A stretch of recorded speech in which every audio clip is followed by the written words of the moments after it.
Galera, estamos começando mais um podcast A Bíblia Fala nessa noite. Uma boa noite a todos. Boa noite, pastor Wellington. Na nossa produção aqui, o Carlos Júnior tá ali. Boa noite, Carlão. Já vou pedir para vocês que estão entrando, já se inscreve no canal, dê um joinha aí, ativa o sininho das notificações para você estar recebendo todo o conteúdo. Amém, galera? Que Deus abençoe todos e que nós tenhamos um papo criativo, construtivo para a glória de Deus. Hoje o bate-papo é família, ministério e igreja dentro da Bíblia. E tá comigo aqui essa noite o pastor Wellington Caetano, pregador do evangelho, teólogo, homem tem Bíblia. E aí, vamos bater esse papo aí, vocês já vão elaborando as perguntas aí, tá bom? Dentro do tema, se possível. E é isso, pastor, tá contigo. Boa noite pastor Leandro, boa noite a todos. Meu nome é Wellington Caetano, né, como foi falado, pela misericórdia de Deus também, fui chamado por Deus para o pastorado, onde Deus, pela sua infinita misericórdia, tem nos usado para levar uma palavra de conforto, uma palavra de ânimo ao que está cansado. Tenho 49 anos, estou atualmente ali na igreja Ascender, Maria Dirce, aproveitando o ensejo, mandar um beijo para minha esposa Selma, para minha filha Sara, meu filho Gabriel. E é isso, uma noite em que nós vamos discorrer um pouquinho aí sobre as escrituras. Amém. Quero ver a esposa e a filha ao vivo aqui também, hein, com a gente, hein, pastor? Então, pastor, vamos começar falando um pouco de família, né? Se o pastor quiser falar um pouquinho do ministério, como foi no começo, até chegar aí até quantos anos já de evangelho aí pregando, e aí depois o senhor já entra na Bíblia, a gente já inicia, tá bom? Fica à vontade, pastor. Tá bom, eu nasci na Vila Maria, morei ali no Jardim Brasil, Vila Gustavo, e Deus me deu um talento que era jogar bola. Era pra eu ter sido um profissional da bola. Joguei bola com o Falcão, até porque ele morava ali no Edu Chaves, a gente se enfrentava ali de bairro, então toda a minha caminhada pendia para que eu fosse um jogador de futebol, mas não eram os planos de Deus, né? A Bíblia diz em Provérbios 16:9 que o homem ele considera o seu caminho, mas é o Senhor que lhe dirige os passos. Então eu tenho um amigo, Fábio Fagundes, evangelista também do Belém. Ele jogou em Caxias do Sul, era também para ter sido um profissional da bola, mas também não foi a vontade do Senhor. E aí ele me designou, eu fui até lá em Caxias, morei lá. Alguns que moraram conosco no alojamento se tornaram profissionais, mas não foi a vontade de Deus. E fui um também que conheceu o mundo das drogas, conheceu o mundo do crime, mas pela misericórdia de Deus, Deus nunca permitiu eu chegar ao fundo do poço. E como sempre, Deus usou um Ananias e tinha um caminho de Damasco para mim, aonde eu conheci o evangelho e de forma gradativa, Deus foi moldando o meu caráter. Quantos anos já, pastor? Quando a minha filha nasceu, minha filha fez 17 agora, dia 29. Então vai para 16 anos, porque assim que a minha esposa, que eu ainda não servia ao Senhor, mas quando minha esposa engravidou, eu precisava tomar um jeito na vida. E a gente não consegue, Até porque João 16:8 diz que ele é que convence o homem do juízo, da justiça e do pecado.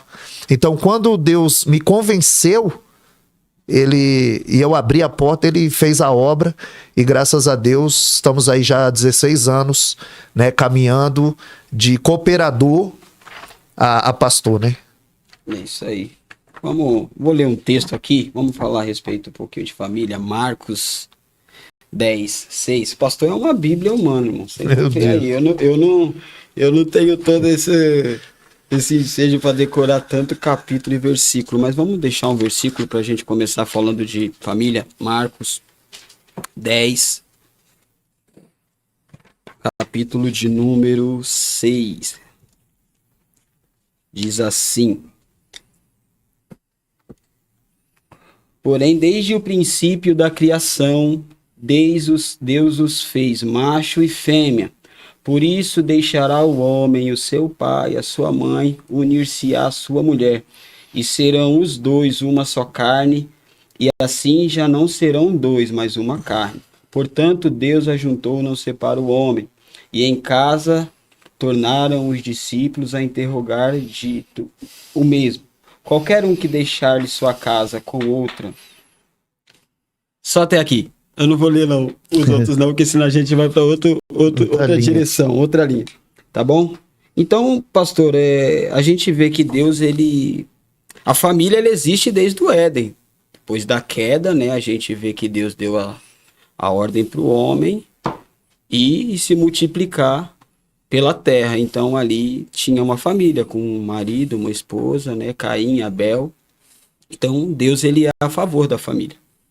Então, o senhor pode começar a discorrer aí sobre o tema, que hoje tá tudo na conta do senhor aí. A instituição foi Deus, né? Deus que, pela sua misericórdia, os criou, né? A sua imagem e semelhança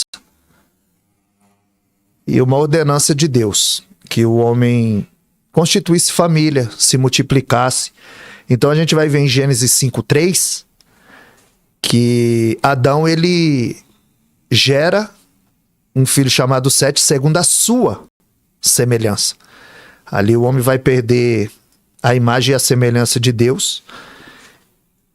E o primeiro Adão fracassou e foi obrigado a vir um segundo Adão, aonde o primeiro Adão ele fracassa no Éden, engrinaldado de flores, e o segundo Adão ele triunfa num deserto, né, cercado de feras. Então Deus, ele constitui e diz que seria uma só carne. Então, sobre família, nós temos a nossa base, a nossa esposa faz parte do nosso ministério. Extremamente importante, de suma importância, a esposa acompanhar, né, o seu cônjuge. E até porque eu gosto de usar 1 Timóteo 5:8. Tá aberto aqui. Quando ele diz que aquele que não cuida da sua família e dos seus é pior do que o infiel e negou a própria fé. Ou seja, é sério. Ou seja, o primeiro ministério do homem é a família. Se ele fracassa na família, ele vai fracassar em todas as áreas da vida, né? Porque o primeiro ministério que Deus dá para o homem é a sua família. Se o homem ele fracassa na família, como ele vai cuidar da família de Deus? Por isso que Paulo, nessas cartas pastorais de Filemon, Tito, 1 e 2 Timóteo, que Paulo está instruindo a Timóteo, ele dá 15 qualificações do obreiro. O que o obreiro não pode ser e o que ele tem que ser, né? Então nós vamos ver que o primeiro rebanho é a sua família. Se ele não cuidar da família, não tem como ele cuidar. Se ele não governar bem a família, a casa dele, como ele vai governar a casa de Deus? É impossível. É impossível. Salmo de número 127 tem um algo ali também pra gente discorrer bem interessante. Salmo 127.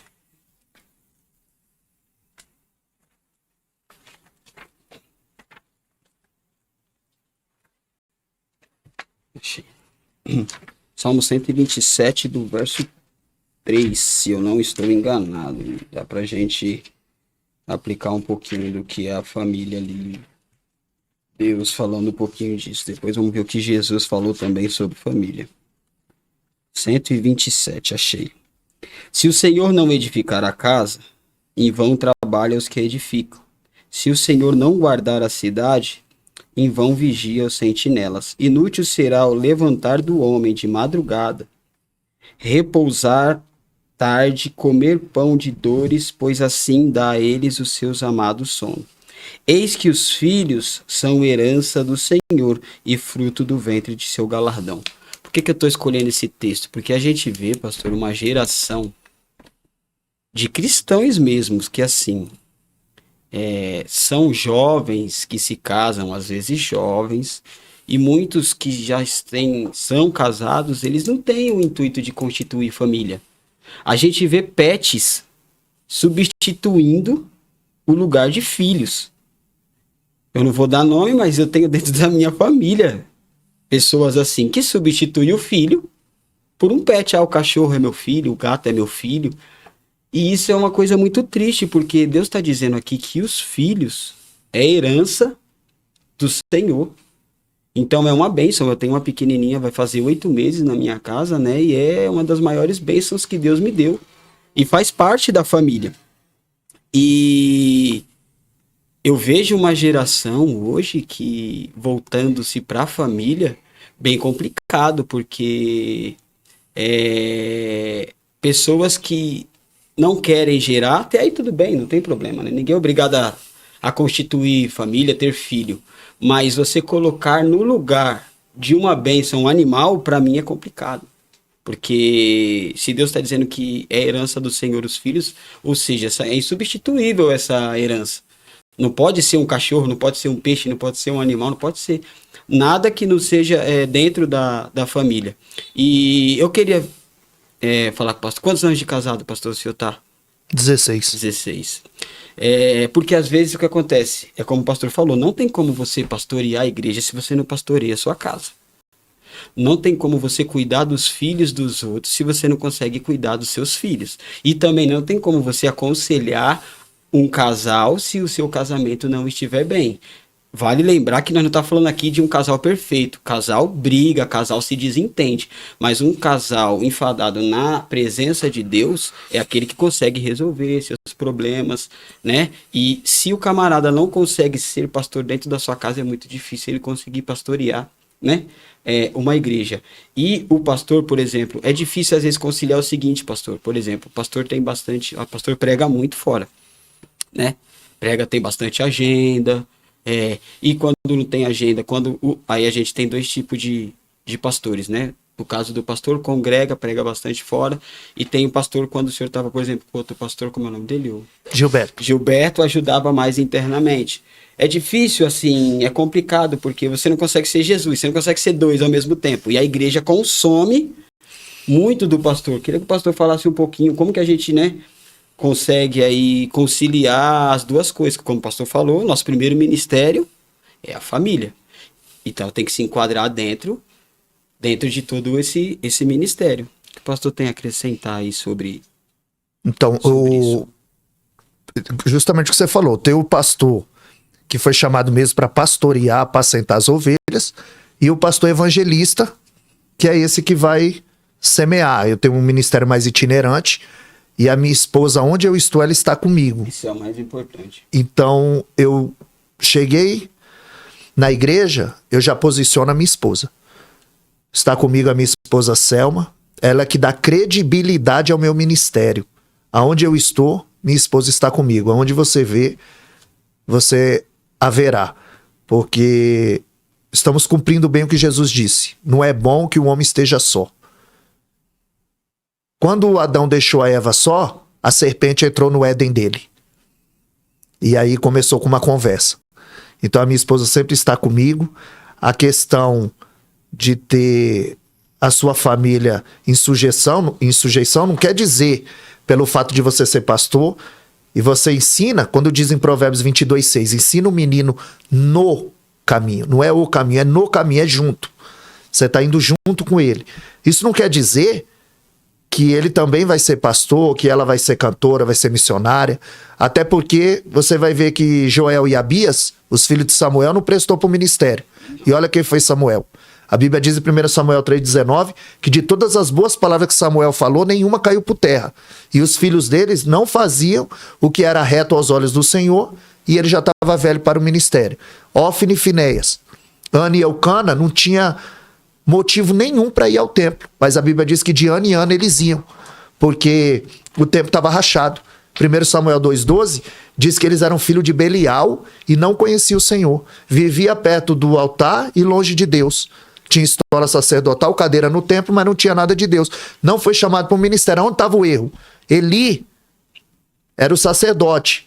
Ele era conivente. Ele era conivente com os filhos. Davi foi um ótimo rei e um péssimo pai. Um péssimo pai. Davi, ele tinha unção de rei. Mas se você ver a vida de Davi, a família dele É um desastre. foi um desastre. Porque falta esse tato, falta essa sensibilidade. Porque Noé, 120 anos, Bíblia na mão e martelo na outra. Ele não ganhou nenhum dos seus contemporâneos, mas ele colocou toda a sua família na arca. É por isso que ele entra na galeria da fé e lá é chamado de pregoeiro da justiça. Porque ele conseguiu colocar a família dele dentro da arca. Exato. E a gente precisa colocar nossa família dentro dessa arca, chamada igreja. Então, o adorador, ele vai para adorar. Você vê que Ana e Eucana tinha tudo para não ir ao templo, mas de ano em ano ele ia. Porque o adorador, ele não vai ao templo para ver se o filho de A ou o filho de B está desviado. Ele vai ao templo para adorar. Então, a nossa família é um espelho, né? Então, eu fico pensando que o pastor, quando Paulo diz a Timóteo, olha, ele tem que ser marido de uma esposa, tem que ser fiel. Então, um pastor que não é casado e cuida de uma igreja, ele não tem uma vida de casado, como ele vai instruir um problema num casamento? Né? Porque a esposa conversa com a esposa, o pastor, ou todos têm que estar presentes. Então, um dos requisitos que Paulo colocava ali, né, ele não está dizendo que ele tem que ser casado. É via de regra, mas é uma recomendação. Ele está dizendo que tem que ser marido de uma esposa só, né? Porque ninguém faz nada sozinho. Se fosse assim, Jesus não tinha escolhido 12. Exatamente. E a gente vê que Deus é tão a favor da família, o pastor falou, né, do Noé salvou a sua família, Raabe salvou a si e a sua família, Ló salvou a si e a sua família. A mulher não conseguiu por conta, mas aí ficou por conta dela.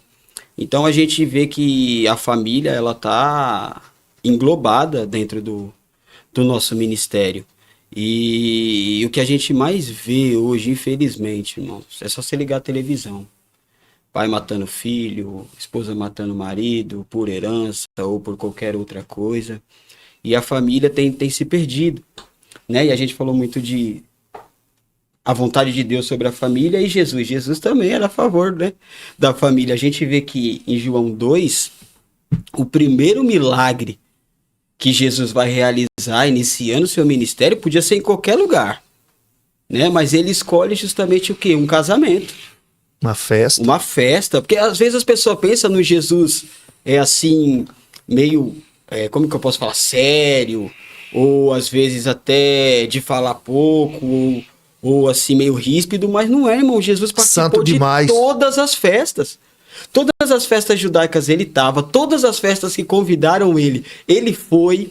Então ele era a favor. Ele inicia o ministério dele, né, dentro de um casamento, dando um aval. Olha, eu sou a favor, né, do casamento, da família. Tanto que ele salva o casamento, né, do rapaz e da moça. Então, Jesus, ele vem na mesma linhagem do Pai, porque ele é como o Pai, da mesma essência do Pai. E também é a favor do ministério familiar, que irmãos, os mandamentos é o seguinte. Jesus resumiu em 2, amar ao teu Deus de todo o seu coração, de todo o teu entendimento, e ao teu próximo como a ti mesmo. Então, primeiro vem Deus, né? Depois, nada pode ser acima de Deus. Mas o nosso ministério, o primeiro, não tem como não ser o ministério familiar. Mas como o pastor falou, porque as pessoas também falam assim, pastor, filho de pastor tem que ser impecável, ele tem que ser santo porque ele é filho do... Não, meu amigo. Nadab e Abiú era filho do sacerdote. Infelizmente a Bíblia nos dá respaldo para dizer que não, infelizmente. Por quê? Você tem que ensinar ele a andar no caminho, ou seja, você está no caminho com ele, você está ensinando. Mas isso não quer dizer que ele vai seguir o caminho que você ensinou. Por mais que você ensine, vai ter um momento da vida dele que ele vai ter que tomar decisões. Você não pode tomar decisões pelos seus filhos. Então, nem sempre o filho do pastor é obrigado a ser pastor, ser pregador ou ser cristão. Não, mas a gente tem que fazer a nossa parte, né, pastor? A gente tem que ensinar, a gente tem que mostrar, a gente tem que instruir, né? Mas chega um determinado momento que eles vão tomar suas direções. Como você falou aqui, ó, como as flechas estão na mão de um homem, né? Tipo, você é o arco e você vai lançar o seu filho. Você ensinou e a decisão é dele, porque filho de crente não é neto de Deus. Você entendeu? E sabe o que é mais interessante? A flecha fica na aljava, certo? Então todos nós carregamos os nossos filhos, mas não para nós. A gente carrega eles para lançar. a gente lança eles, né? Porque, e a verdade é essa, a gente não cria filho pra gente, né? Não criamos filhos para nós. E até porque é a sequência da vida, o filho cresce, ele se casa, constitui família. Então tudo isso tá englobado ali. E Jesus, ele, como eu disse, ele poderia ter feito um milagre em várias ocasiões. E eu acho que uma das escolhas dele foi realizar o primeiro do seu milagre, porque ali estava sua mãe, que era sua família, foi convidado pelos noivos. Então era uma festa familiar. Então a gente vê que Jesus, ele era completamente a favor da família. E depois eu vou, não sei se alguém vai perguntar, mas depois eu vou auto me perguntar se ninguém me perguntar. Quer acrescentar mais alguma coisa sobre família, pastor? Então, a questão da festa que você falou, você vê que já no início, em Êxodo 5, ele fala, deixa o povo ir ao deserto celebrar uma festa. É um Deus gostando de festa e um Deus gostando de guerra. Mandando o seu povo ir à festa e ir à guerra. Então, aquela questão que você falou, que eu estava lembrando aqui, de você substituir o pet ou qualquer outra coisa pelos filhos, que eu acabei nem falando. Quando você estava falando, eu me lembrei de Eclesiastes capítulo 2, que Salomão vai procurar felicidade na bebida, na mulher, na riqueza. Ele plantou, edificou, derrubou, ele teve servos, servas, e ele viu que tudo era vaidade. E ele descobriu que todo homem tem um vazio no peito do tamanho de Deus, e que só Deus pode preencher esse vazio. Então, às vezes, eles querem preencher com coisas supérfluas, que é só aquele prazer momentâneo. E não tem como a gente substituir pessoas. Agora tem essa inteligência artificial, mas não tem como substituir pessoas. Aí eu estava ali no mecânico, ele estava falando para mim que você coloca agora ali no chat GPT, no IA, e ele te dá uma mensagem. E aí eu fui fazer um teste, mas não dava não, é muito raso. É muito raso. Se você não se debruçar para levar um bom alimento, pastor, não adianta, não mano. É comida enlatada. Isso que eu ia e a gente não pode levar comida enlatada. A gente tem que se debruçar sobre o texto, porque Deus sabe quem tá lá, o que precisa ouvir, e a gente precisa ser esse canal de bênção, né? Não tem nada mais maravilhoso do que você pegar sua Bíblia, seus livros ali, estudar, destrinchar, montar a mensagem, pegar algumas coisas que você tem de amigos que tem bons conteúdos, né? Pessoas que você se inspira. Não dá. Chat GPT para montar mensagem é fim de ministério. E deixa eu ver aqui o que acontece. Ah, tá. Tem uma pergunta aqui, pastor. Primeiro tem uma aqui, ó. Até onde lutar por um casamento? É isso mesmo, até onde devemos lutar por um casamento?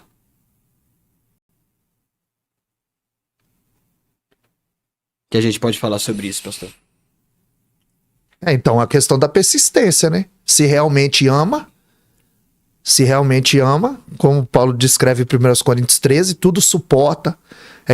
Porque é diferente, né? As pessoas não são iguais.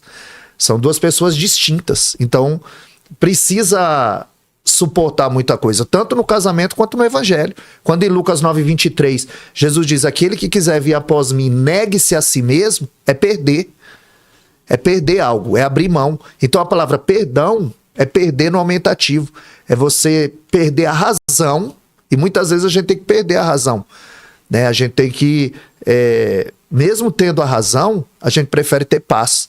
Então, questão do casamento é até o fim, porque casamento não é igual roupa. A gente não pode ficar trocando toda hora e o texto nem dá respaldo para isso. Não. Então, ou é o falecimento, ou é a traição. E cabe-se primeiro o perdão, mas isso, sempre. Já teve caso da pessoa trair, houve um adultério e a pessoa ainda perdoar e continuar com o seu cônjuge, menos sendo julgado por todos. Porque aos olhos humanos, Deus perdoa o ser humano, é difícil. Então, a questão é, se há amor, ele tudo suporta, ele tudo crê, ele tudo espera. Então, é perder a razão. Porque não é, tanto o evangelho como o casamento não é um mar de flores. Não é um mar de flores. Se Jesus não for o centro, que nem o pastor Neander citou a respeito de Jesus fazer aquele milagre. faltou o vinho na festa. O vinho é o símbolo da alegria. Aquele casamento já não tinha mais alegria. Mas quando eles convidaram Jesus para lá, o que Jesus faz? Ele transforma a água em vinho. Ele transforma a alegria em tristeza. Ele pega a água. O que é a água? É algo inodoro. Não tem cor, não tem cheiro e não tem sabor. Jesus põe nessa água cor, cheiro e sabor. Quando o casamento não tem mais cor, cheiro e sabor, quando Jesus é convidado a fazer parte desse casamento, aí esse casamento começa a ter cor, cheiro e sabor. Jesus transforma água em vinho. Jesus pode transformar um casamento. Jesus pode transformar a tristeza em alegria. Ele continua transformando, não é? Malaquias 3,6, ele disse, eu sou o Senhor e não mudo. Quem mudamos somos nós, ele não. Tiago 1,17, ele diz que todo dom perfeito e toda dádiva vem do Pai das luzes, em quem não há mudança e nem sombra de variação.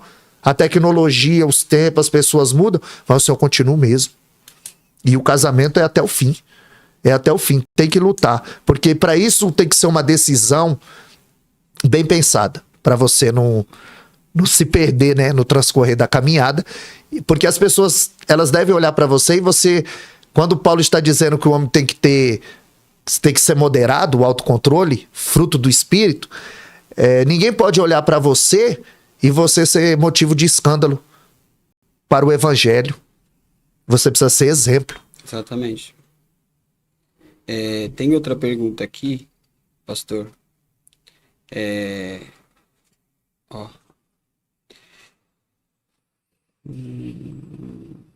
E a respeito, aqui ó, quando foi que caiu a ideia de ter várias esposas? No Antigo Testamento já Deus já dava indícios que teria que ser um casamento, né, monogâmico. O pastor Timóteo, né, marido de uma desde só o início esposa, não podia, né? Eu não sei de onde apareceu. É porque aí a gente ia ter que fazer um estudo mais aprofundado, mas os reis podiam e tal. Mas nunca foi a ideia de Deus. Nunca foi a ideia de Deus isso. Então, mas a gente pode ver que Jesus, quando aquela mulher é pega em adultério, que trazem ela, pergunta de Jesus primeiro cadê o adúltero, né? Cadê o rapaz? Não trouxeram. Então, ninguém apedrejou ela. Jesus fala para ela, ó, se Jesus fosse a favor da poligamia, ele não falaria nada.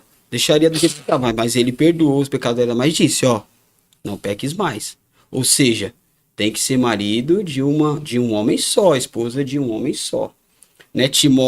Paulo instruindo, deixa bem claro que é para ser marido de uma só esposa, né? Não pode haver um homem e duas mulheres, ou dois homens e uma mulher, não.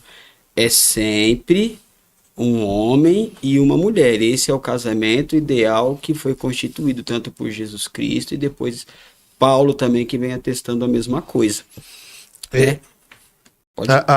A brecha, por exemplo, quando a gente olha para Eucana e Ana, havia uma promessa em Gênesis 3,15 que da mulher nasceria um e, né, da semente da mulher nasceria um que esmagaria a cabeça da serpente.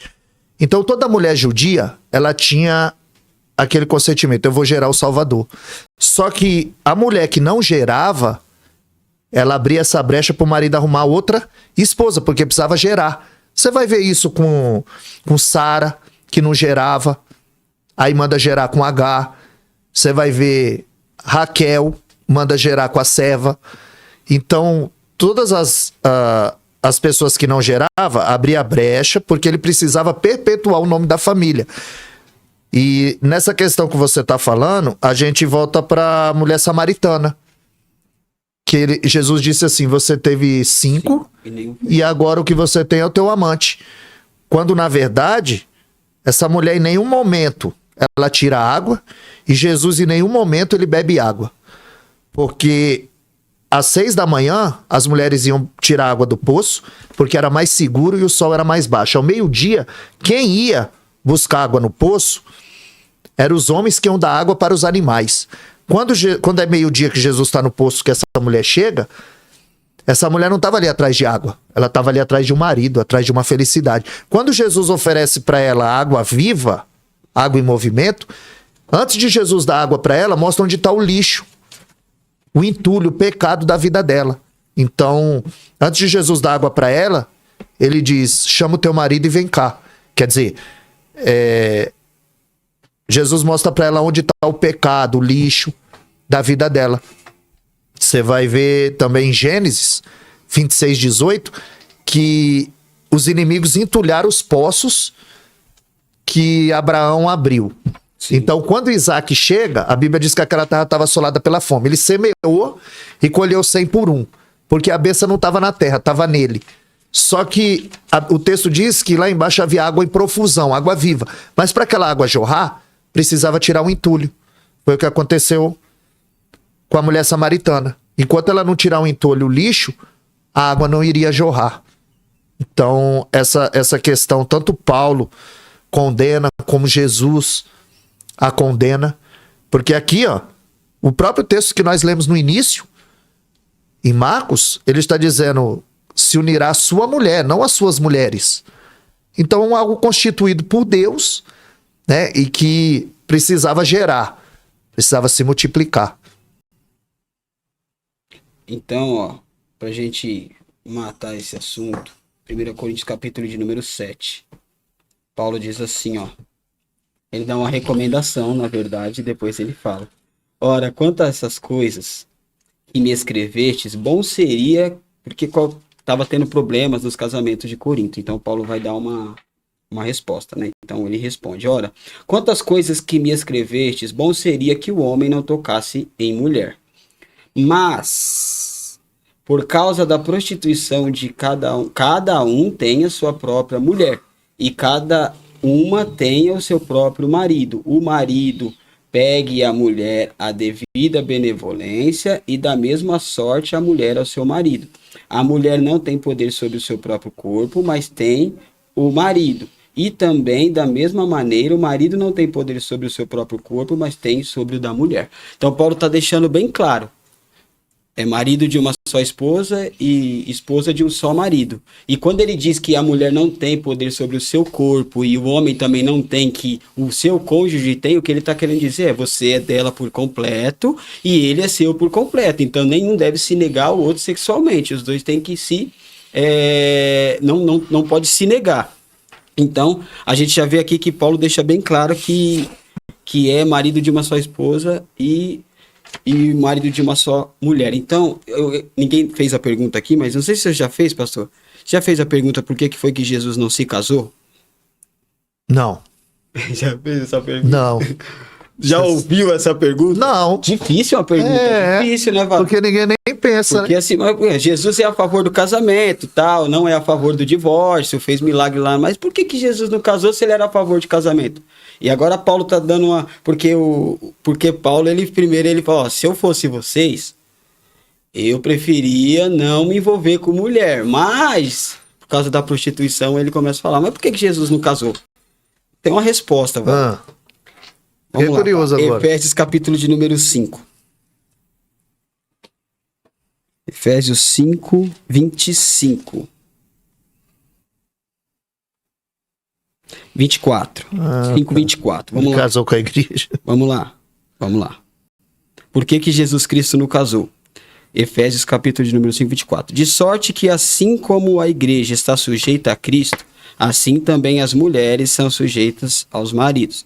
Mas vós, marido, 25, preste atenção no 25. Mas vós, maridos, amai as vossas mulheres, como também Cristo amou a igreja e a si mesmo se entregou por ela. Então você vê que o papel do homem aqui, irmãos, é muito mais difícil que o da mulher, porque o papel do homem é amar a mulher como Cristo amou a igreja. Eu nem sei se o ser humano é capaz de fazer isso. Então vamos lá, analisa comigo. Se Jesus Cristo casa, automaticamente Jesus Cristo ele tem que se entregar pela esposa dele. E aí nós estava perdido, pastor. Jesus Cristo não casou com ninguém terreno, por quê? Nós somos sempre comparados com o que de Cristo? Com a esposa. Por quê? Porque Cristo morreu por quem? Pela igreja. A noiva. A noiva. E o casamento ainda vai dar no ar. Exatamente. O casamento das bodas do Cordeiro lá no céu. Então, se Jesus casa aqui na terra, ele tem por obrigação morrer pela sua esposa. Por isso que ele não teve se esposa. Entregar, E se entregar por ela, como o Efésios diz. os vossos maridos, amai as vossas esposas, como Cristo amou a igreja e se entregou por elas. Então ele seria obrigado a morrer pela esposa que ele casou. Mas como ele não casou com ninguém da terra, e a esposa dele é a igreja, ao qual o Espírito Santo vai nos conduzir no arrebatamento até lá, e teremos 7 anos de boda de cordeiro lá no céu, foi só por isso que ele não se casou, pastor. Verdade, bem colocado. Você entendeu? Então vamos lá, vamos pro próximo tópico aqui, pastor. Vamos falar um pouquinho de ministério. O Ari. Um pouquinho de ministério. O Ari entrou aí, ó. Tá em bastante gente. O Luciano. Angelino, O Eric. Luciano, Douglas. Eric da Brasil.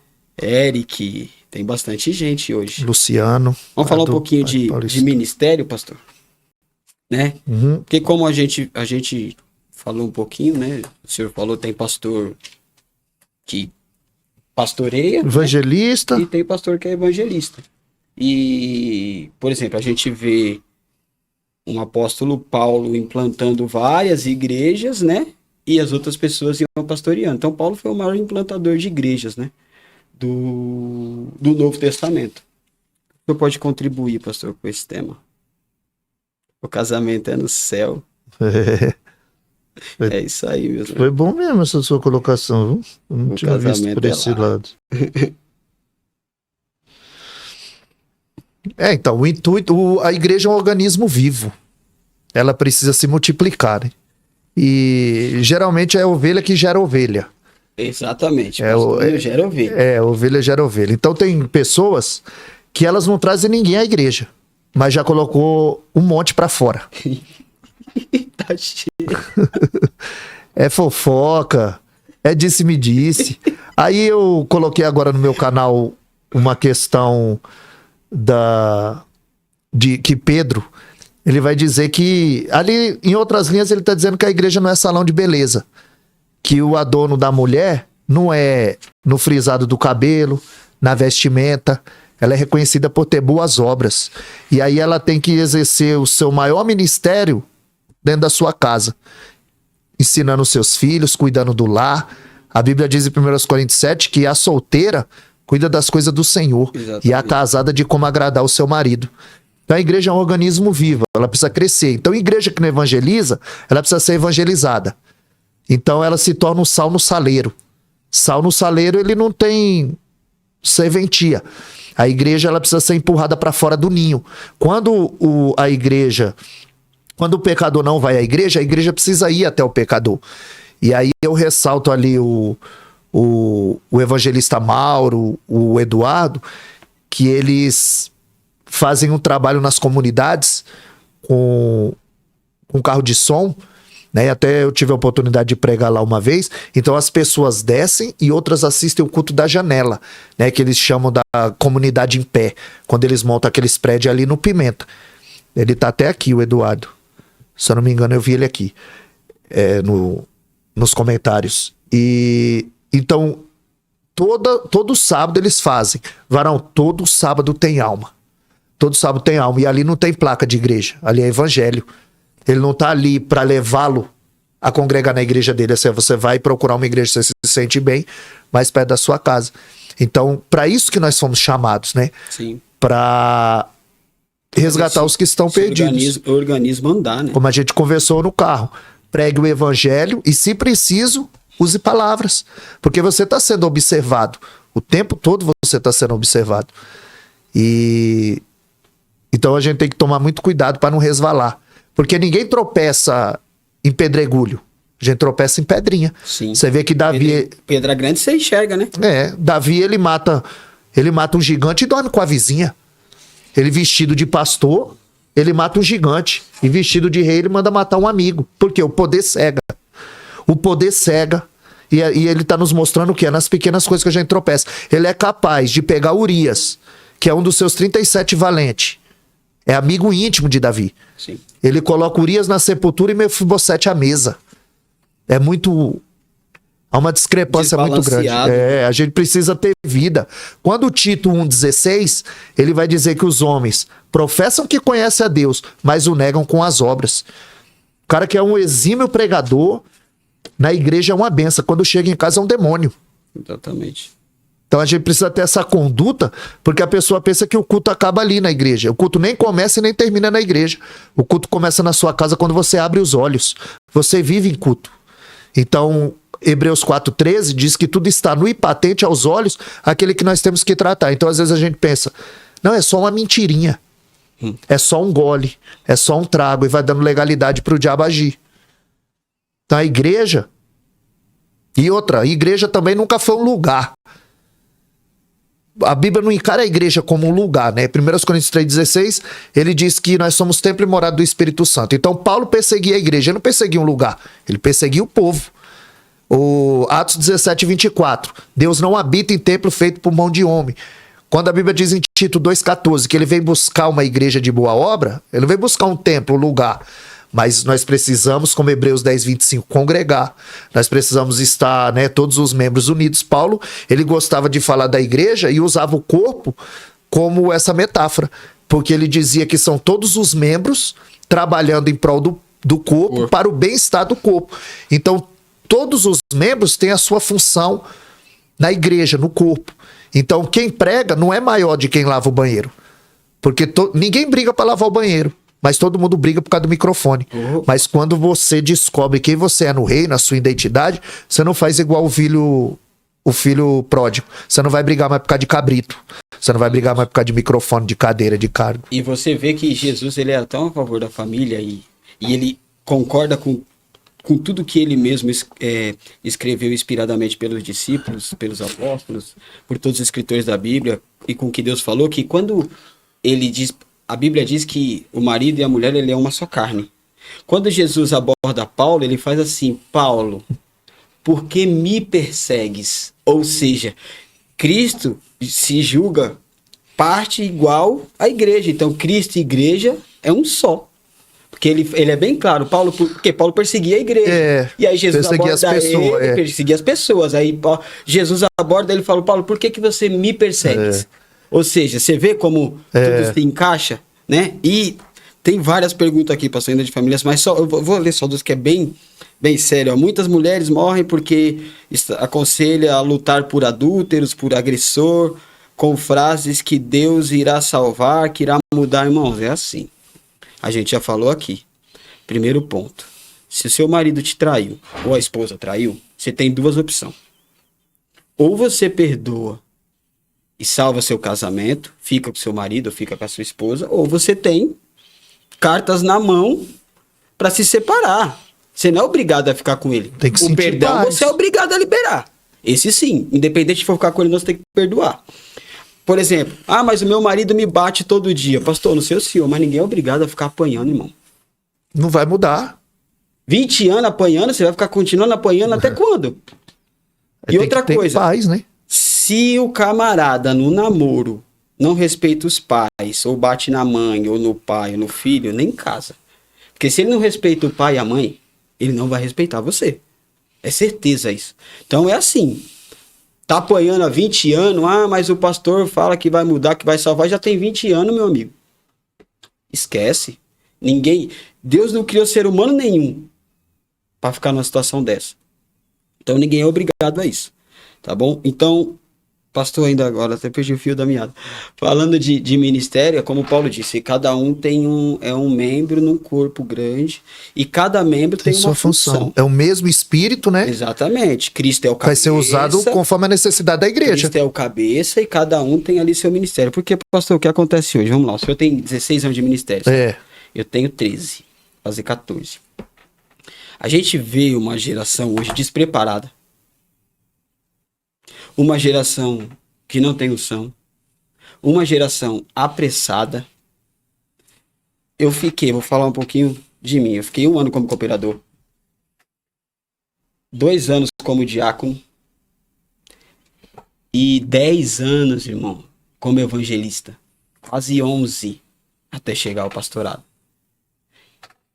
Aí a pessoa chega ontem, começa a pregar, ou começa a fazer alguma coisa, com 2 anos aí, pastor, ela já está sendo evangelista, sendo pastor. Tudo bem, nada contra, mas assim, vai muito fora do que Paulo ensina, né? Jesus ensinou quantos? 12, certo? Só que é o seguinte, irmão. Jesus não mandou ninguém pregar no primeiro mês de ministério dele, não. Jesus nunca mandou ninguém pregar com 2 meses desse povo andando com eles, não. Eles começam a pregar depois que eles têm muitos ensinos e tem lugar ainda que Jesus nem deixou eles ir. Em Samaria mesmo, todas as vezes que Jesus foi só. Porque Samaria era um povo que não se dava bem com os judeus, tinha várias coisas políticas ali. Você vê que quando ele vai entrar na aldeia de Samaria, que os samaritanos não querem arrumar uma casa para ele ficar, não lembro se é Pedro ou João, pede para que, Senhor, quer que oremos para que, como fez Elias, caia fogo do céu. Jesus falou, não, fique em paz, com esse povo eu que vou. Vocês não estão preparados para ir lá. Então, assim, e sabe o que é estranho, pastor? Para ser médico, você tem que estudar aí, sei lá, cara, acho que uns 10 anos. Para ser advogado, você estuda no mínimo 4 anos. Para ser juiz é 10, 15 anos. Para ser químico, você estuda 5 anos.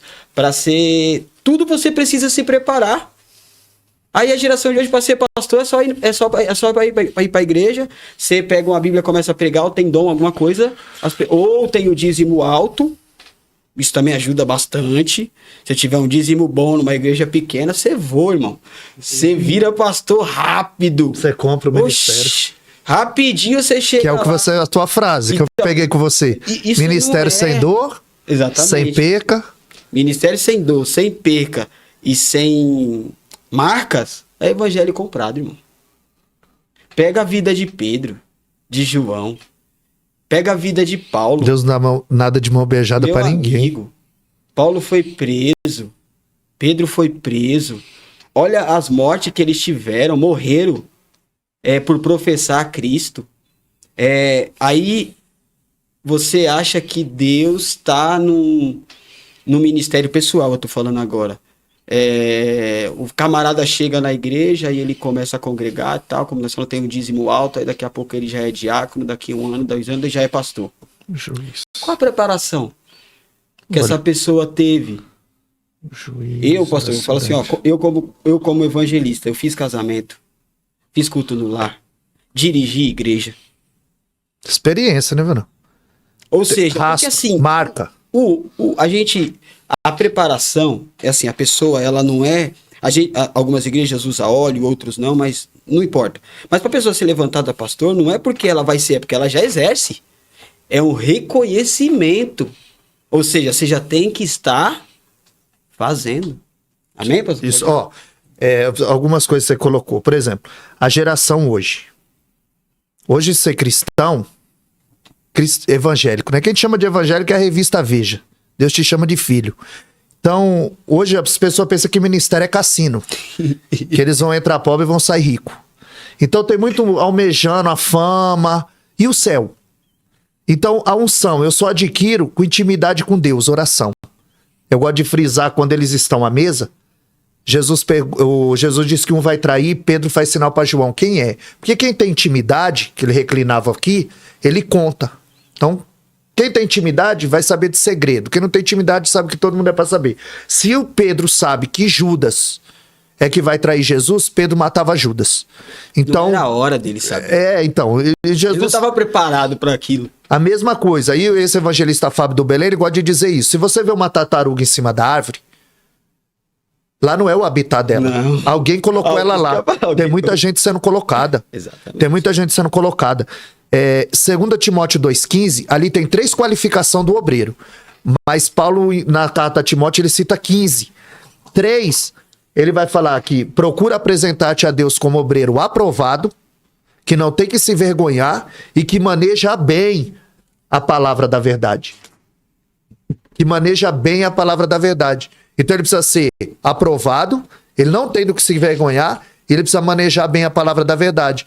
Então, quando eu leio 2 Reis 6,15, a Bíblia diz que o Geazi, ele acordou cedo e saiu de casa.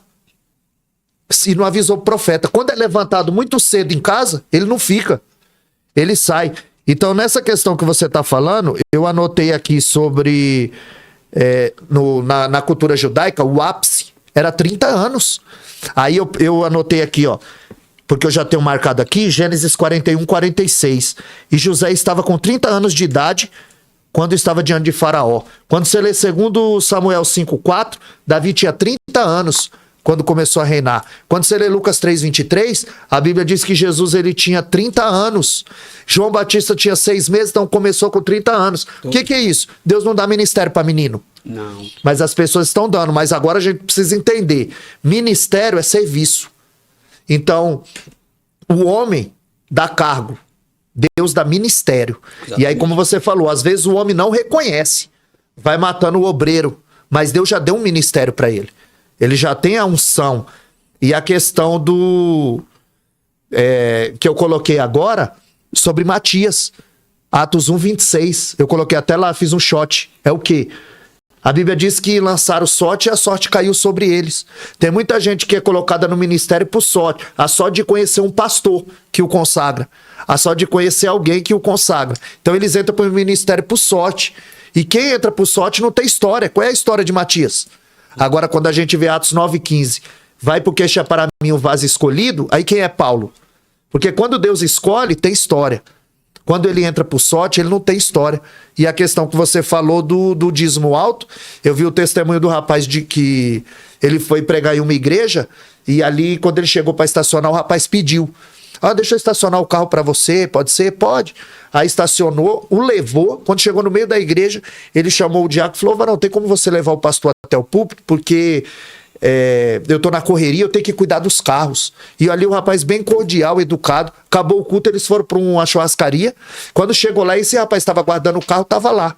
Aí o pastor perguntou...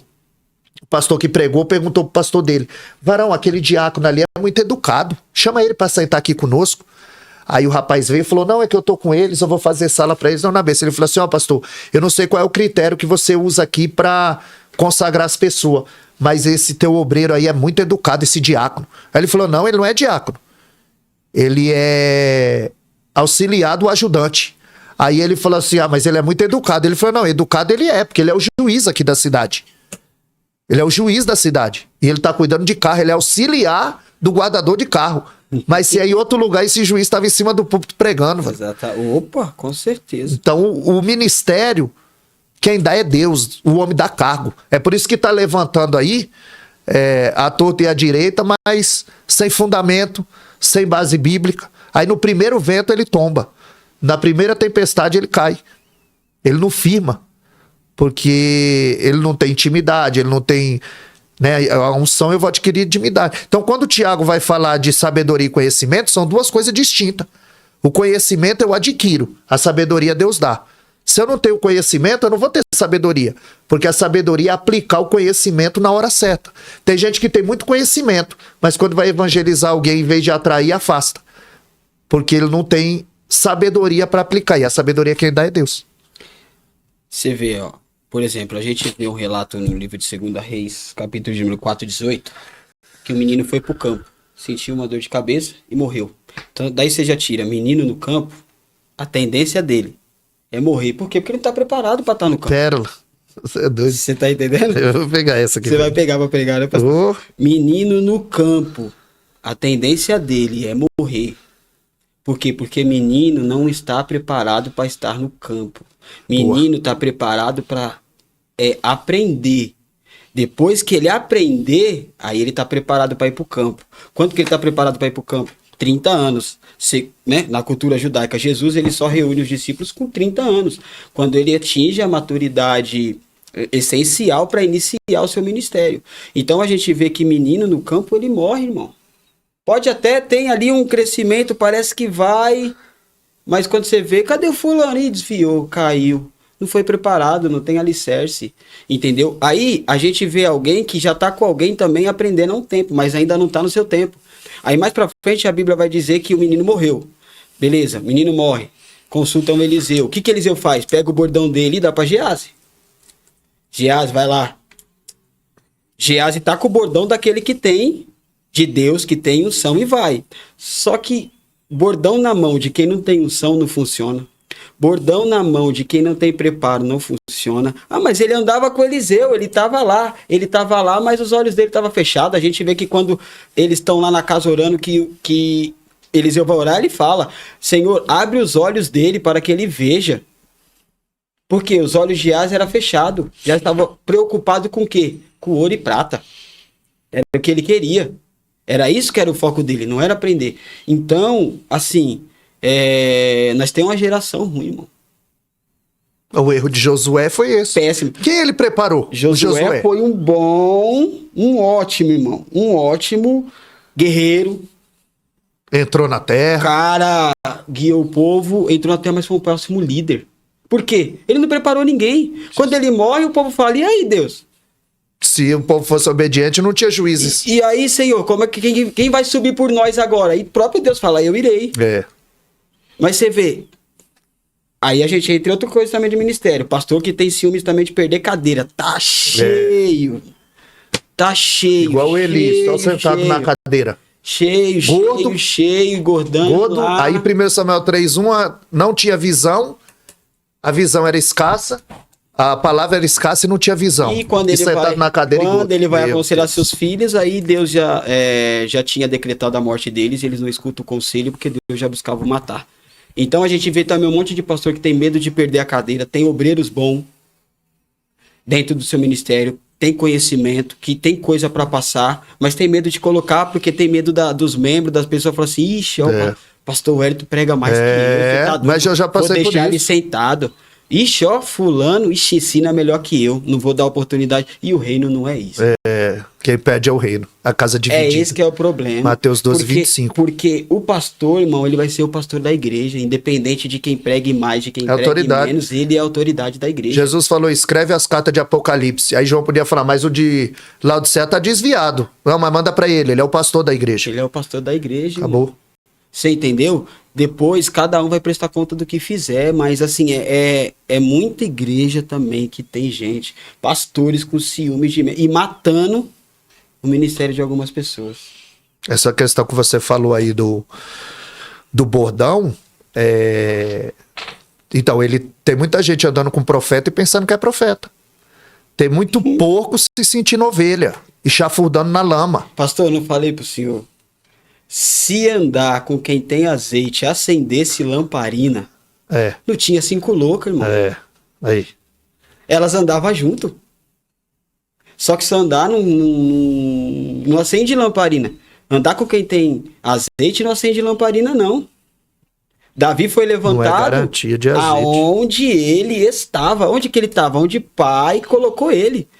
Ele não precisou sentar na mesa, ele não precisou tirar foto com Gessé, ele não precisou postar selfie com Samar, ele não precisou bajular o profeta Samuel. Quando Samuel chega lá na casa, fala assim, não é esses daí não, cadê? Até Samuel achou que era aqueles. Falei, esses daí, os varão desse tamanho aí, bonitão, escudo, mas o escolhido estava onde? Estava lá, fazendo o quê? A vontade do seu pai. Então seu ministério vai fluir como, pastor?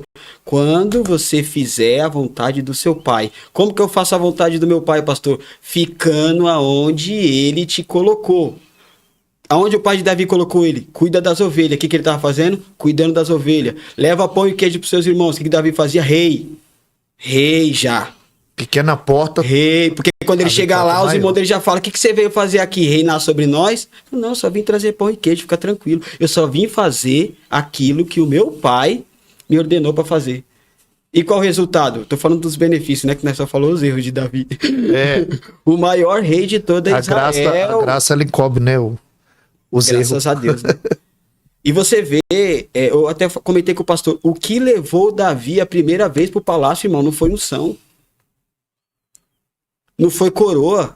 Davi, o que levou Davi a primeira vez pro palácio foi a harpa. Talento. O talento.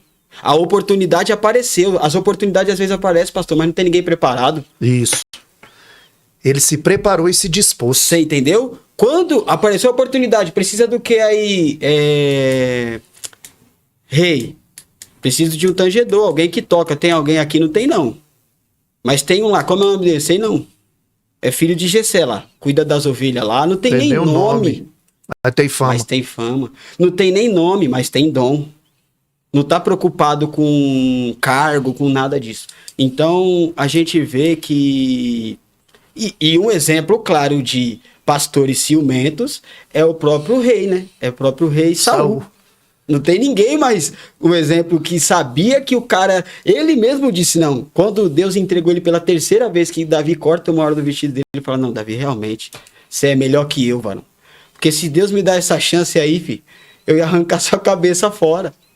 Você entendeu, pastor? Então tem muito pastor também que mata ministério de obreiro bom por conta de cadeira. Isso mesmo.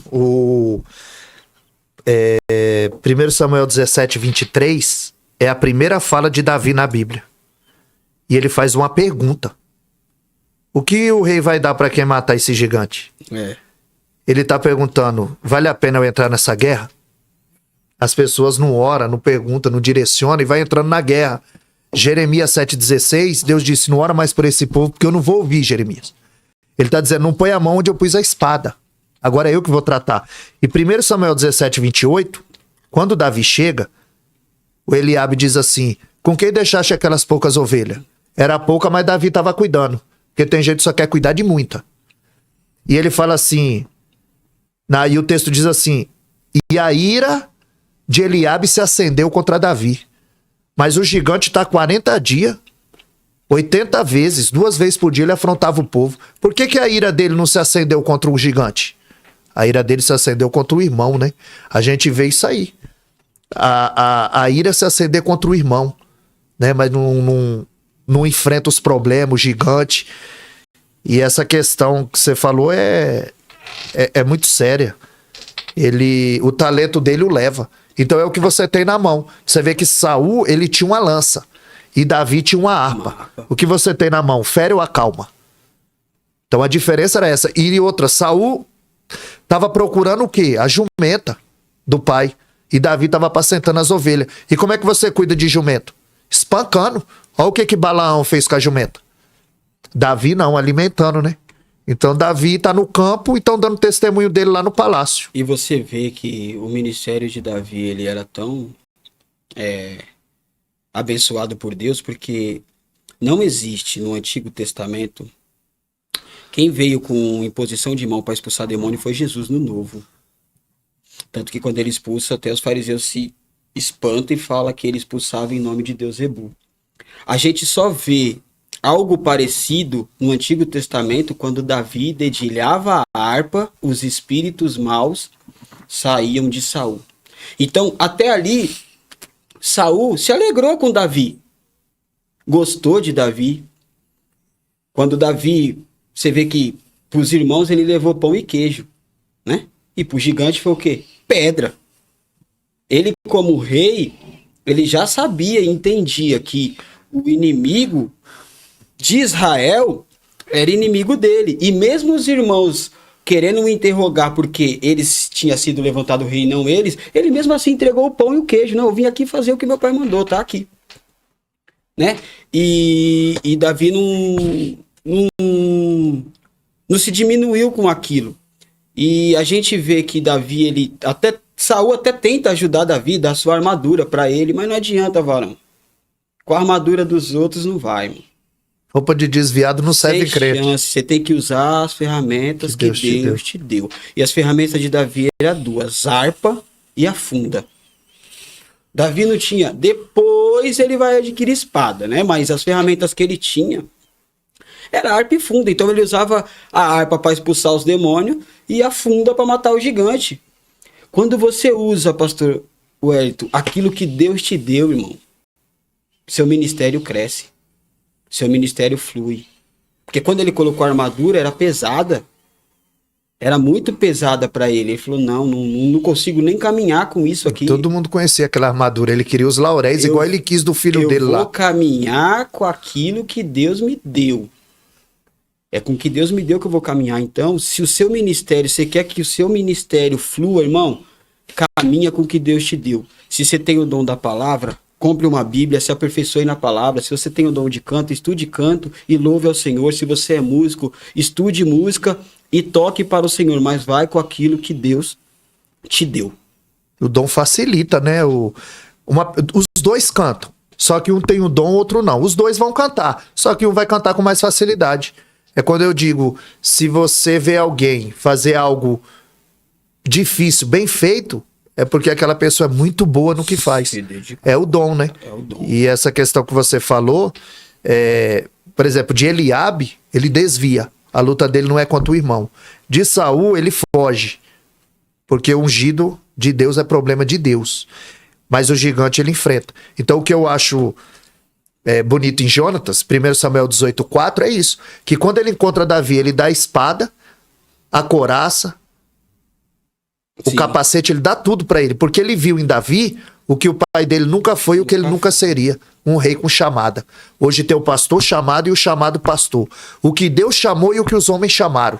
Tem muita gente sendo chamada pelo homem, velho. Aí você vê que não tem nada. Não tem nada de Deus. E aí é o que você falou no carro. Tem nome, mas não tem alimento. Exatamente. Tem nome, mas não tem o que dar ao povo. A gente vê... Porque ali o terceiro ponto é a igreja, né? Mas está englobado dentro do ministério. Então está dentro do assunto. A gente vê que Davi ali, no finalzinho já do seu ministério, velhinho, idoso já, ele até esquece que tem que levantar Salomão. Betseba lembra ele que ele tá esquecido. Betseba chega e fala, se você não se lembra, rei, que você prometeu que levantaria Salomão. Ele fala, é mesmo, é verdade, vou fazer isso hoje. E você vê ali que Davi ele vai lá, passa as instruções para Samuel. E uma coisa me chama a atenção, pastor, porque assim, quando a arca volta, a intenção de Davi, falando de igreja, foi boa. Senhor, olha o palácio que eu tô. Não, tô no luxo. E o senhor habitando aí embaixo de tenda, de cabana. Não, tá errado. Quero fazer. Deus não aprova. Porque o projeto era bom, mas ele não aprovou a mão. A mão ele não aprovou. As mãos de Davi ele não aprovou. O projeto ele aprovou. Tanto que quando ele fala para Natan falou, ixi, é isso mesmo, rei, top essa ideia, vou orar hoje. Até Natan achou que Deus ia selar a ideia, aprovar. Quando ele olha e volta e fala, deu ruim, hein, Davi? O projeto Deus aprovou, varão, mas o arquiteto, não. Aí você vê a diferença de quem é e quem não é. Pastor ciumento rasgaria o projeto e jogava fora. Davi não. Tudo bem. Pegou o projeto, pastor. Guardou no bolso. Porque Davi não está preocupado com quem vai fazer. Davi está preocupado que seja feito. Por que eu estou falando isso? Porque lá em 2 Crônicas, no capítulo de número 29, um pouco antes, no livro de 1, ele entrega o projeto para Salomão. Ele institui os turnos dos sacerdotes. Ele institui os levitas. Ele institui todo o culto. Quem vai ficar na porta, quem vai ter oportunidade, os 24 turnos de sacerdote, sabendo que não ia fazer, que Deus não tinha aprovado. E entregou o projeto na mão dele e fez mais ainda. Lá em Crônicas, capítulo de número 29, a Bíblia diz que ele pega todo o ouro, toda a prata, tudo que ele conquistou em todo o seu reinado e fala, se eu estou parafraseando, né, para ganhar tempo, entrega nas mãos de Salomão e fala assim, Salomão, eu não vou te dar só o projeto não, filho. Vou te dar recursos para você fazer. Ele deu tudo que ele ganhou a vida inteira, pastor, porque Davi não era apegado a coisas. Não retira de mim o teu espírito. Davi era apegado a duas coisas, a pessoas e a Deus, irmão. Você vê que a diferença de oração, Saul era, não tira de mim o reino, não tira de mim a coroa, não tira de mim o reinado, não tira... Davi não, Davi já foi totalmente ao contrário, ó, tira o que o senhor quiser, só não tira de mim o espírito. Então Davi ele era apegado a pessoas, então ele não se preocupou com o não de Deus. Ele entendeu, recebeu e falou, não importa quem vai fazer. Foi a mesma coisa com Moisés, irmão, o maior profeta, a não ser Jesus Cristo. Deus deu o projeto para ele da arca, desenhou tudo e falou assim, ó, mas não é você que vai fazer não, viu? Já vou te falar logo, você não vai fazer. Bezaliel. Você vê Moisés reclamando? Não. Moisés tá bom, não vou fazer, quem vai fazer? Deus deu talento pro cara, né, velho? O cara nunca trabalhou com isso e faz. Bezaliel vai fazer. Então tá bom, ó, tá aqui, Deus me deu o projeto, o desenho é esse. Se é outro, irmão. Tem gente que assim, ó. Meu nome não vai sair no cartaz. Se eu não fizer, eu não vou dar pra ninguém fazer. É o que Deus falou pra Moisés, eu vou destruir tudo e vou começar de você. E com Moisés, Deus fez mais ainda, irmão. Deus levou Moisés lá no monte, falou, olha a terra aí, Moisés. Viu a terra, aí Moisés ficou todo empolgado. Eita, Deus tá chegando na hora. Não, mas você não vai entrar. Você não vai entrar. Deuteronômio 34:10, e nunca mais se levantou Israel, homem semelhante a Moisés. Moisés é o maior profeta, né? E aí você vê a diferença de quem é que não é. Eu dei o exemplo de Davi, aí eu vou dar agora de Moisés. Deus fala assim, ó Moisés, já dei o povo, os anjos vai com vocês, pode ir que tá garantida, mas eu não vou. Aí Moisés olha e fala, não nos faça sair daqui, se a tua presença não for conosco, não irei. Você vê a diferença? Ele não está preocupado com quem vai fazer, irmão. Ele está preocupado com a presença de Deus. É o que a gente precisa hoje dentro das igrejas. Presença de Deus. Pessoas que se deixam de se preocupar com coisas e se preocupam com as pessoas e com a presença de Deus. É bom que a gente já sai com algumas mensagens daqui. Pastor, a gente vai estar pegando aqui para mim. Não vai estar indo, né? Que você falou. O Saul, em vez dele... Aí eu vi isso um pastor falando. Que... O Saul, em vez dele ver o resultado final, 11 mil caiu. 11 mil inimigos. Não. Ele fala, deu 1.000 para mim, 10 mil para ele, que nem você tá falando. O egoísmo, o ciúme, exatamente. O espírito de ciúme entrou nele, né? Então você vai ver que a grande diferença era isso. E outras mulheres atribuem a Saul e a Davi, mas não atribuem a Deus, né, Varão? Você vê que até isso ele ficou com ciúmes, quando as mulheres fazem o cântico lá, que ele matou... Isso, 1.000 e o outro 10 mil. Aí o pastor falou, em vez dele ver que caiu 11 mil, não, ele fica com ciúme porque o cara matou 10 mil, não vê o resultado final. Exato. Não trabalha pro reino. A gente falou dos pastores que tem ciúmes, às vezes, de pessoas que tá crescendo, que tá... E o que o pastor precisa fazer é o que Davi fez. Irmão, Davi pegou o reinado de Israel, porque assim, ó, eu preguei isso lá na nossa igreja, lembra? Pastor Gilberto apareceu aí. Uma coisa, pastor, é você pegar uma coisa que já tá dando certo. Isso. Não, ali detonou. Eu sento pra te ouvir a noite toda. Outra coisa é você pegar uma coisa, né, falida. Qualquer coisa que você fizer. Exemplo, nossa, isso aí eu peguei. Tô te entregando aqui, ó. O cara já teve pizzaria, eu vou usar pizzaria. Quebrou 3 vezes ele, coitado. Foi isso, né, cara? 3 vezes. Ó, pastor, velho, tô te dando uma pizzaria aqui, ó. Seguinte, vende mais de 10 mil pizzas por mês, aí entra mais ou menos aí 100 mil reais, 150 mil, tem 50 mil de gasto, 100 mil é lucro. Só você tocar, varão. Agora o reinado que Davi pegou quebrado, dividido. Nunca se preocupou. A arca nem tava lá, a presença. A presença nem aonde era para estar com o povo estava, pegou um reinado completamente falido. Pega um reinado com 10 mil quilômetros, entrega com mais de 100 mil quilômetros de expansão. Ensinou o povo a trabalhar com cobre, coisa que ninguém fez, com ferro, que foi quando ele perdeu toda a perseguição que Saul fez para Davi, não fez Davi diminuir, Davi só cresceu. Davi começou a andar com povos que conhecia de ferro, que conhecia de cobre. Quando ele chega, ele faz um alvoroço gigantesco no reinado para crescer. Por quê? Porque Davi, ele é alguém que ele cresce em meio às dificuldades. Ele pega o reino quebrado e entrega um reino. Quando ele entregou para Salomão, ele entregou o projeto com tudo para fazer o projeto. Entregou o reino grande, um reino completamente estabelecido, um rei respeitado, coisa que Saul não tinha. Então, assim, a gente vê que Davi, ele é um exemplo para reinado, para ministério, para igreja. Familiar, infelizmente, ele é uma decadência total, mas as coisas boas que a gente aprende com Davi é que a gente tem que parar de se apegar em coisas, se apegar em pessoas. Em pessoas, não em coisas. Aí sim a igreja, o ministério, ele vai crescer. Você falou, eu lembrei aqui de 2 Reis, vou até marcar aqui, ó. 2 Reis, capítulo 18 e o verso 3. E ele fez aquilo que era reto à vista do Senhor, segundo tudo que Davi, seu pai, fez. Mas Davi não era pai do rei Ezequias. Mas era que nem você falou. Um exemplo do que ele fez no reinado, né? E aí ele é conhecido como o pai dos reis. E aqui a Bíblia diz, conforme o seu pai fez. E a diferença foi essa. Saul, quando ele peca, que nem você falou, quando ele peca, ele cai, ele quer segurar o trono. Davi ora, não retira de mim o teu espírito. Então Deus não tirou de Saul a coroa, o trono, o cetro, ele tirou a unção. E aí o homem sem unção... Você vê que Davi não se preocupava, irmão. Davi sai, quando ele volta, o pessoal fala, ó, Absalão tá lá no seu trono lá, ó. Usurpou seu trono. Davi olha, ele era rei, irmão, ele podia convocar todo o povo. Davi olha e fala assim, não, vamos pro deserto. Escreve o Salmo 3. Vamos pro deserto. Ele quer o trono? Deixa ele com o trono. A presença tá onde? Tá com nós aí. Ele quer o cabrito. O cabrito é o trono. Dá cabrito pra ele. Então, meu amigo, se a presença tá conosco, vamos embora. Vai pro deserto, irmão, mas vai com a presença. Ele quer o trono, porque trono sem presença, pastor, não adianta nada. Aí, parafraseando para hoje, quer o microfone?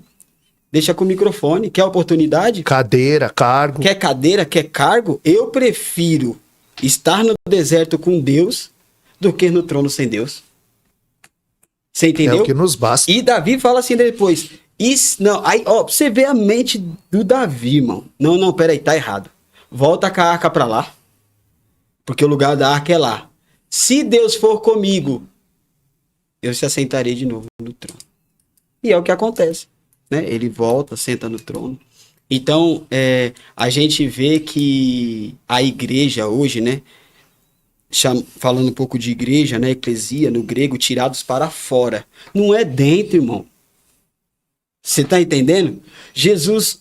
Muita gente fala, por que Jesus não fundou a igreja? Porque Jesus não estava preocupado com o lugar, e sim com as pessoas. Os discípulos fundam a igreja, essas coisas. Mas o foco de toda a igreja não é o dinheiro, não é o dízimo, não é o pastor, não é o pastor Wellington, não é o pastor Neander, não é nada. O foco da igreja é as pessoas e que a palavra seja pregada dentro da igreja. E é o que falta, pastor, hoje em dia. As igrejas hoje está todo mundo tentando se concentrar lá dentro. E a igreja é tirados para fora. Você vê que quando Jesus começa o ministério dele, ele começa anunciando o reino.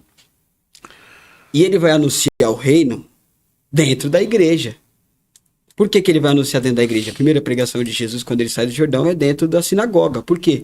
Não adianta você ensinar ou querer ensinar lá fora, se os de dentro não aprendeu, irmão. Os de dentro tem que aprender. Como que a gente vai pregar o reino lá fora, pastor? Você não sabe nada de reino. Não preparou o reino. Aonde foi essa? Fazer discípulo. Não, tem gente que não sabe pra nem Cristo, né? Que a pessoa quer fazer discípulo pra ele. Porque Jesus é Deus. Aí eu vejo hoje, eu falei, você vai assim, ó, as igrejas grandes, aí tem a foto do cara lá, na placa. Não é a igreja de Jesus Cristo. É do fulano, é do Beltrano, é do pastor tal, é do pastor tal, é do pastor... Não, tá totalmente errado. Totalmente errado. João falou assim, João, você é Elias? Não. Você é o Cristo? Piorou. Quem que você é? Só uma voz. Só uma voz. E o pai da voz ficou mudo. Aí ele falou assim, você é o profeta? Se ele tivesse perguntado, você é um profeta? Ele falaria, sou. Mas o profeta só tem um. Eu também não sou profeta, não. Tá vindo aí ele. E esse eu não sou digno de desartar nem as alparcas dos seus pés. Então você vê, o que João estava preocupado em pregar o evangelho para as pessoas. Tanto que a gente já vê a diferença. O culto sai de dentro das sinagogas e muda. Alguém chega lá na sinagoga, hoje cadê todo mundo? O culto mudou de endereço. Onde que é o endereço do culto? Lá no deserto. E o sinédrio tá vazio. E o culto do sinédrio tá vazio, né? Sinagogas vazias e deserto cheio. Lucas 3:2, a palavra veio no deserto. O que a palavra tá fazendo no deserto? Quando a liderança não tem compromisso, a palavra fica no deserto. João não mordeu a isca. Tem muita gente mordendo a isca. De 450 anos. A página em branco que tá na nossa Bíblia não é em vão. Quer dizer que Deus ficou esse período sem falar com o povo. Aí aparece João no cenário, atraindo uma multidão, e ele não morde a isca. Porque ele podia dizer, olha o tanto de gente que eu arrasto pro deserto para me ouvir. Então você, eu, o evangelista Anderson aí, entre outros, pastor Edenilson, são pessoas que pregam Bíblia. Não tem egocentrismo, nada. Prega a Bíblia, pega a palavra como ela é, não fica inventando, não fica passando a mão na cabeça de ninguém. Vai pregar o que Deus mandou e acabou. Exatamente. Então isso é que tá em falta. E eu creio que com você acontece a mesma coisa. Você vai a uma igreja a primeira vez, quando você acaba de ministrar a palavra, as pessoas vêm conversar. O avivamento Né? Eu costumo sempre dizer, a maior evidência que você está avivado e cheio do Espírito Santo não é pular, não é girar, não é gritar, não é pregar, não é cantar, não é falar em língua. É quando eu tenho a oportunidade de pecar e não peco, é quando eu posso mentir e não minto, é quando eu posso adulterar e não adultero, porque eu estou cheio do Espírito Santo. Então a maior satisfação, e eu creio que acontece com você, porque quando eu ouço, isso acontece comigo, é alguém olhar para você e falar assim, toda vez que eu te vejo, eu tenho vontade de ler a Bíblia. Toda vez que eu vejo você ministrar, eu tenho vontade de ler a Bíblia. O que é isso? Você foi avivado. A gente faz um culto lá, ora, a pessoa chega em casa com vontade de orar. Ela foi avivada. Exatamente. Os louvores, ela chega em casa, ela quer louvar, ela foi avivada. Isso é avivamento. É você ser despertado pelas coisas de Deus. O filho pródigo, o pai disse, esse meu filho estava morto e reviveu. Ele caiu em si, ele voltou. Ele precisa voltar. Ele precisa cair em si. Porque a mulher está atrás da dracma. O pastor está atrás da ovelha, mas o pai não está atrás do filho. Porque o filho sabe o seu lugar. Sabe o caminho, né? Sabe o caminho. Então ela perde a dracma, primeira coisa que ela faz, ela acende a candeia. Então às vezes a gente perde algumas coisas para poder acender o que está apagado. E quando ela acende a candeia, a Bíblia diz que ela varreu a casa diligentemente, atenciosamente. Quer dizer, quando ela acendeu a candeia, ela viu que a casa estava suja. Às vezes a gente perde algumas coisas para acender o que está apagado e para limpar o que está sujo. E o filho não, o filho precisa voltar. A moeda não tem sinapse, ela não sabe que está perdida. É gente perdida dentro da igreja e não sabe que está perdida. A ovelha está perdida fora da igreja, precisa ser achada. Ela está perdida fora da igreja e sabe que está perdido. Porque um animal sabe quando ele está perdido. Agora, aí ele fecha a parábola falando de dois filhos, um perdido dentro de casa e outro fora. O que está dentro de casa não sabe que está perdido e o que está fora sabe que está perdido.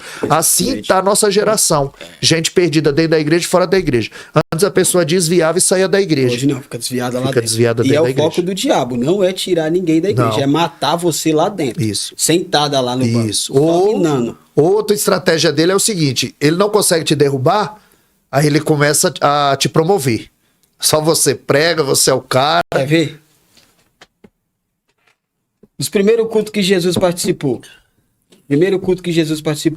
Segundo foi a sinagoga. Agora que eu lembrei, o primeiro culto que o Senhor participou foi no deserto. Isso. E quem era o pastor do deserto era Satanás.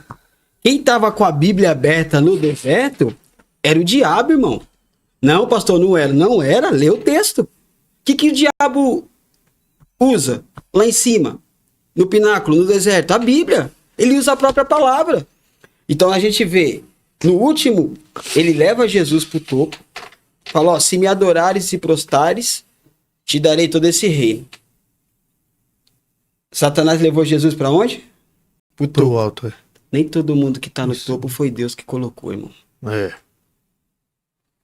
Pode falar o que quiser, mas nem todo mundo que tá no topo, Jesus estava no topo nesse evento aqui. E quem levou ele para lá?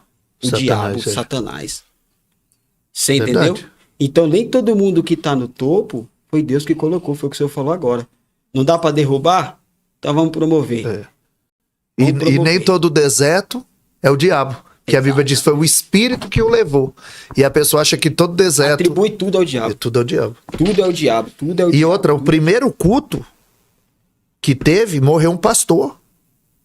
Abel era pastor. Em Gênesis. E Caim o matou.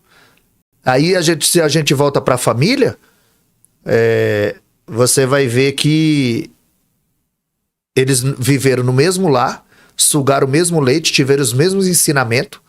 Aí a Bíblia diz em 1 João 3,12 que Caim era do maligno.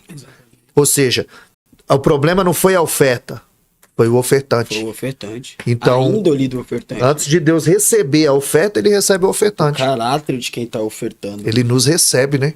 Então você vê que ali é dentro do lar. Então dentro do lar, a pessoa passa as maiores lutas. Também tinha inveja de José. Os irmãos. Os próprios irmãos. Aí é Caim que mata o irmão, Abel. Aí o Eliabe, que tem inveja de Davi. Os 70 irmãos de Jefité o coloca para fora. Quem não ficou contente com a volta do filho pródigo? O filho mais velho. Então João 4,44, Jesus vai dizer que o profeta não tem honra na sua pátria, na sua casa. Então, muitas vezes nós somos desacreditados no seio da nossa família mesmo. Você vê que a mulher, ela acha a dracma. Ela acha a dracma perdida, mas o que me chama a atenção no texto é o seguinte. E ela foi comemorar com as amigas. Isso. Com as amigas? E vizinhas. Uma noiva, prestes a casar. Tem pai, tem mãe, tem familiares. Achou a dracma. Qual que é a lógica? Comemorar com a família, não? Mas por que ela foi comemorar com as amigas? E com as vizinhas. E o pastor Porque também, né? nem todo familiar, irmão, fica alegre com as suas conquistas. Quem tem inveja de você não é quem não te conhece. Quer ver outra? Moisés está lá, certo? Aí a Bíblia diz que ele vê um egípcio maltratando 2 hebreus. Não é isso? Isso. Aí ele mata um. Aí Moisés vai lá e mata o cara. Enterra o cara. Só que aí descobriram o negócio. Analisa comigo, pastor Huerto. Tem quantas pessoas no evento? 2 hebreus, um egípcio e Moisés. Certo? Aí Moisés vai lá, um hebreu na verdade. Ele vai lá e mata o egípcio. Quem contou para Faraó? O próprio cara do sangue dele, irmão. Não tem outra pessoa. Só tinha 3, um hebreu, um egípcio. Flávio Josefo diz que depois, quando os dois estão discutindo, que ele vai denunciar, que é a Datã e Abirão. São os dois que estão discutindo. Mas você tá entendendo? Ele ajudou o cara, livrou o cara das mãos dele, e depois o próprio cara foi lá e traiu ele. E ali já era o prenúncio do seu chamado. Livrar o povo da mão de Faraó. Dos egípcios, né? Dos egípcios. Exatamente. Então você vê as pessoas... Hoje as pessoas querem coaching. Isso que eu ia falar aqui, ó. Tem aqui, ó. Hoje as pessoas querem coach. Não querem ir pro céu. Luciano, pastor Luciano. Aqui, deixa eu ver se tem mais alguma pergunta aqui.